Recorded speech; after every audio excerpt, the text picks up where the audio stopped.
Japan year lines کے system پر cyber حملے سے سینکڑوں ملکی اور غیر ملکی پروازیں متاثر ہوئیں۔ جاپان ایئر لائنز کی جانب سے جاری بیان میں کہا گیا ہے کہ سسٹم پر سائبر حملے میں کمپنی کا اندرونی اور بیرونی نظام متاثر ہوا۔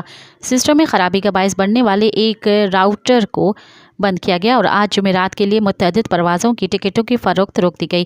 رواں ہفتے کے شروع میں امریکن ایئر لائنز کے 1 گھنٹے کے لیے تمام پروازوں کو مختصر طور پر گراؤنڈڈ کر دیا گیا۔ کمپنی کا کہنا تھا کہ پروازوں کو نیٹ ورک ہارڈ ویئر میں شامل تکنیکی خرابی کے باعث گراؤنڈڈ کیا گیا تھا۔ اس معمولی خرابی کے باعث کرسمس کے موقع پر ہزاروں افراد کو سفر میں مشکلات کا سامنا کرنا پڑا۔ مزید خبرن